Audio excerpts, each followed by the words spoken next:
इसे कहते हैं संविधान निर्माण के लिए गठित प्रतिनिधियों की सभा को संविधान सभा कहते हैं। तो यहाँ हम देखें कि एक लंबे संघर्ष के बाद एक लंबी भारतीयों की मांग रही कि उन्हें संविधान सभा दी जाए और भारतीयों का अपना संविधान। इसी दौर में यहाँ पर हम देखें कि किस प्रकार से भारतीयों के साथ भेदभाव होता था। 1875 में का राजद्रोह एक्ट में हम देख सकते हैं कि किस प्रकार से भारतीयों के साथ भेदभाव होता रहा। 1895 में बाल गंगाधर तिलक के द्वारा संविधान की मांग की गई। 1906 में दादा भाई नौरोजी और 1922 में महात्मा गांधी के द्वारा भी संविधान की मांग की और महात्मा गांधी ने कहा कि भारतीय लोग स्वयं अपने राजनीतिक भविष्य का निर्णय कर सकते हैं और स्वतंत्रता संग्राम के दौरान भी भारतीयों की यह मांग रही है कि भारतीय अपना संविधान बनाएं। इसी प्रक्रिया में हम देखें कि संविधान सभा की मांग 1924 ईस्वी में स्वराज पार्टी ने संविधान सभा की रचना का विचार दिया। 1928 में नेहरू रिपोर्ट आई, जिसे इतिहास में नेहरू रिपोर्ट कहते हैं। इस समिति ने अपना काम करना शुरू किया। 10 अगस्त 1928 को इसने रिपोर्ट पेश की और इसमें ये भारतीयों द्वारा संविधान निर्माण का प्रथम प्रयास रहा कि भारतीय सक्षम है अपने लिए अपना संविधान बनाने। 1934 में एम.एन. रॉय ने संविधान सभा के गठन का विचार दिया। 1936 ईस्वी में कांग्रेस ने लखनऊ अधिवेशन में एक प्रस्ताव पास किया और इसमें यह कहा गया कि बाहरी सत्ता द्वारा थोपा गया संविधान भारतीयों को स्वीकार्य नहीं होगा। 1938 में पंडित नेहरू ने एक संप्रभु संविधान की मांग की और उसमें दो चीजें महत्वपूर्ण मानी गई। पहली कि जो संविधान सभा होगी वो वरिष्ठ मताधिकार के आधार पर चुनी जाएगी। दूसरा कि संविधान सभा में किसी भी बाहरी हस्तक्षेप ना हो, किसी बाहरी देश का हस्तक्षेप उसमें ना हो। इसी मांग पर हम देखें कि यहाँ तक के भारतीयों के द्वारा मांग की गई कि वो एक संविधान सभा चाहते हैं और उसको जो है वास्तविक के रूप दिया जाए। 1940 में ब्रिटिश सरकार ने अगस्त प्रस्ताव पास किया, जिसमें भारतीयों की मांग को ब्रिटिश सरकार द्वारा स्वीकार कर लिया गया और ये माना गया कि भारतीयों के द्वारा जो मांग की जा रही थी वह बिल्कुल जायज है।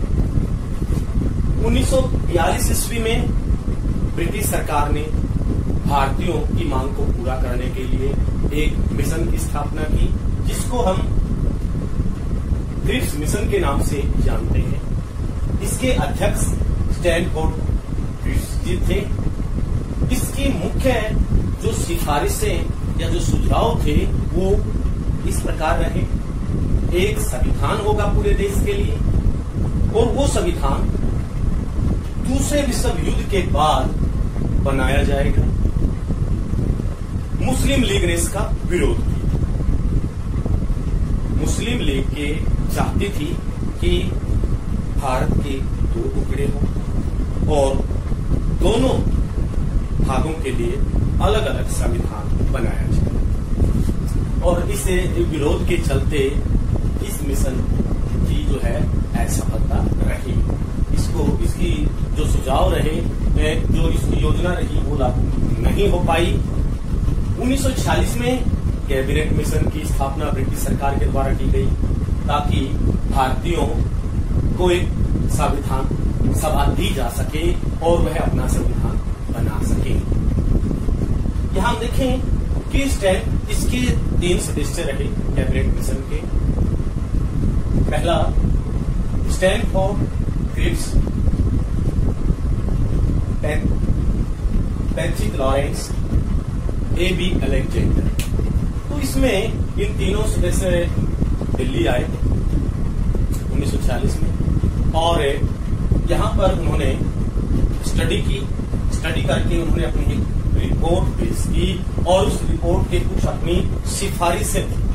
वो सिफारिशें इस प्रकार हैं कि भारत में एक संविधान होगा जिसके सदस्यों की संख्या 389 होगी और 292 जो सदस्य रहेंगे ये ब्रिटिश प्रांतों से रहेंगे, 4 सदस्य चीफ कमिश्नरी क्षेत्र से रहेंगे और 93 जो सदस्य हैं ये देशी रियासतों के प्रतिनिधि होंगे। और इन प्रतिनिधियों की जो संख्या है, यहां इस सिफारिश में यह भी कहा गया कि 10 लाख जनसंख्या पर एक प्रतिनिधि चुनने का यहां पर प्रावधान किया गया और इसमें जनसंख्या को भी 3 वर्गों में बांटा गया। सामान्य, मुस्लिम व सिख की जो ब्रिटिश प्रांत है ये जो 296 सीटें टोटल जो दिखाई गई है, इसमें सामान्य, मुस्लिम और सिख में उनकी जनसंख्या के अनुपात के आधार पर उसको बांटते हुए निर्वाचन करवाया जाए। देशी रियासतों के प्रमुख प्रतिनिधि का जो देशी रियासतें थी उनके प्रतिनिधि का जो निर्वाचन है, जो चुनाव है या हम कह सकते हैं कि मनोनीत करने का काम है, वो रियासत के प्रमुख करेंगे। यहाँ पर ये प्रावधान किया गया और निर्वाचन अप्रत्यक्ष रूप से किया जाएगा क्योंकि कैबिनेट मिशन ने ये स्पष्ट कर दिया था कि जो वर्तमान में जो प्रांतीय विधानसभाएं चल रही हैं उन्हीं से जो है कार्य करवाया जाए और वैश्य मताधिकार वर्तमान की परिस्थितियों के अनुसार भारत में संभव नहीं है। कैबिनेट मिशन 1946 की सिफारिशों के बाद जुलाई व अगस्त 1946 में 296 सीटों पर चुनाव करवाए गए और इस चुनाव का जो परिणाम रहा, कांग्रेस को 208 सीटें प्राप्त हुई, मुस्लिम लीग को 73 सीटें व अन्य दलों को 15 सीटें ही प्राप्त हुई। इसमें देशी रियासतों के लिए जो निश्चित किया गया था, जो 93 सीटें निश्चित की गई थी, देशी रियासतों ने अपने आप को संविधान सभा से अलग रखा। उन्होंने अपने प्रतिनिधि संविधान सभा में नहीं भेजे।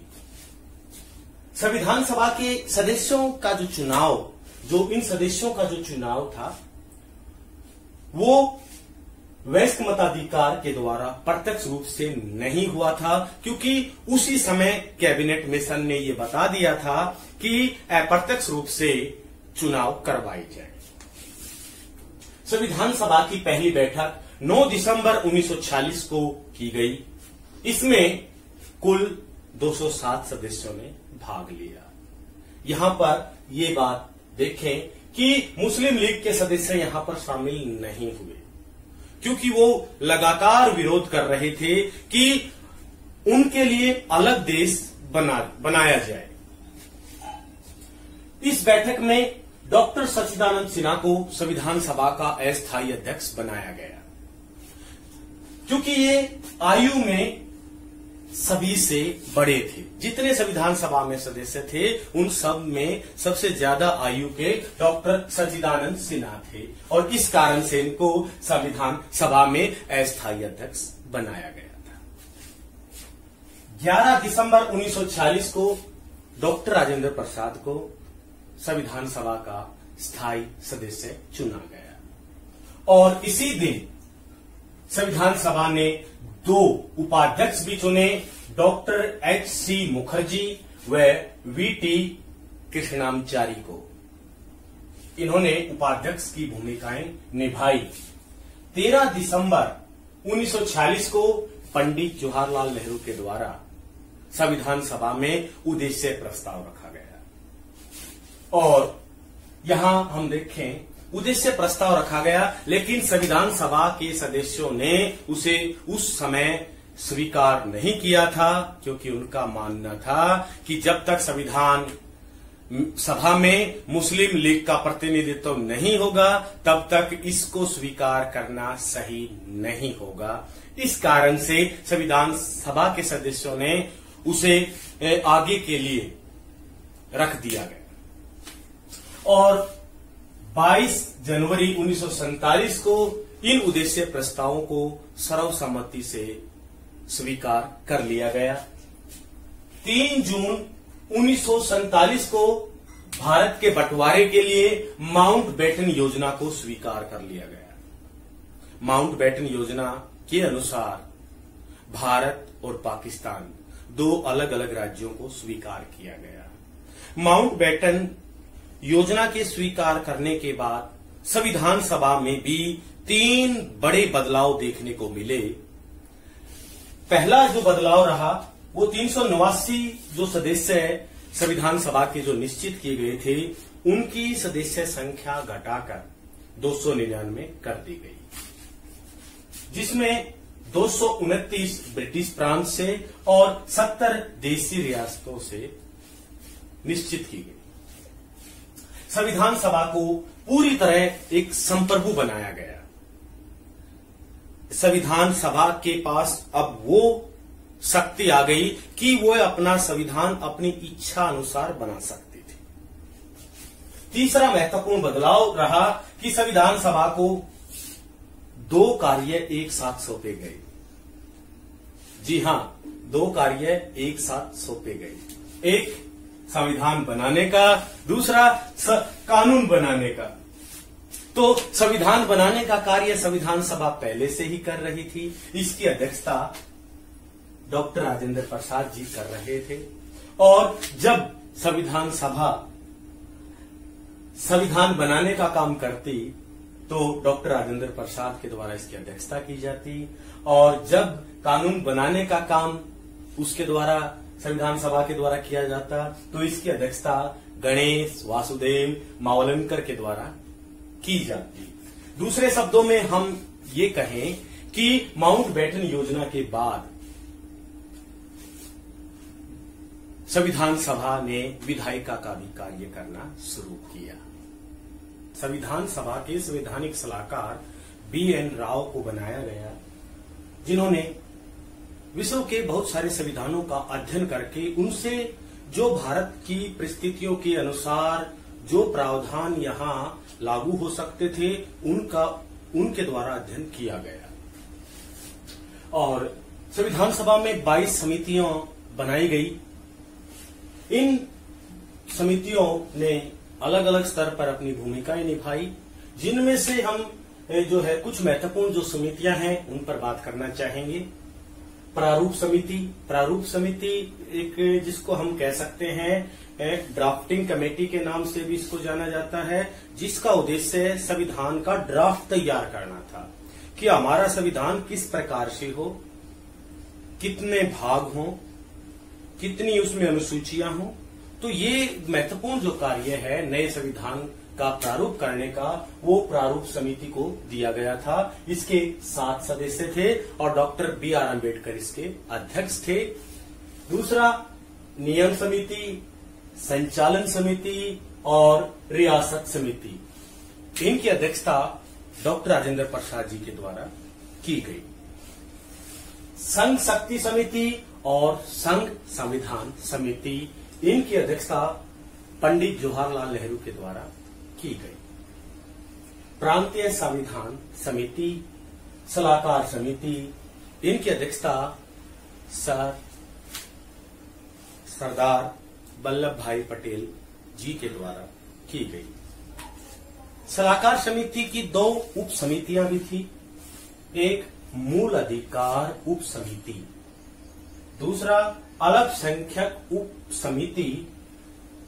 मूल अधिकार उप समिति के अध्यक्ष JB कृपलानी को बनाया गया और अल्पसंख्यक उप समिति के अध्यक्ष HC मुखर्जी को बनाया गया और इन समितियों ने बड़ी ही सफलता से अपना कार्य पूरा किया और भारत का संविधान बनने में 2 वर्ष 11 माह और 18 दिन का समय लगा। कुल अगर हम बात करते हैं कि कुल कितने दिन लगे, बहस 114 दिन हुई। 26 नवंबर 1949 को संविधान सभा द्वारा भारत का संविधान पारित किया गया। इस जो संविधान 26 नवंबर 1949 को पारित किया गया, उसमें 22 भाग, 395 अनुच्छेद और 8 अनुसूचियां थी। 24 जनवरी 1950 को राष्ट्रीय गान व राष्ट्रीय गीत को अपनाया गया। 26 जनवरी 1950 को भारतीय संविधान को लागू किया गया। जो संविधान आज हम देख रहे हैं वो बड़ा ही सकारात्मक रहा है। विभिन्नताओं में एकता स्थापित करने में हमारे संविधान ने बड़ी ही अहम भूमिका आज भी निभा रहा है। विभिन्नता में एकता, हमारे देश में इतनी धर्म, जाति, लिंग आदि के आधार पर भेदभाव होता था, उन सब को अपने में एक समेटते हुए एक नया रूप आज हमारा संविधान दे रहा है। धन्यवाद।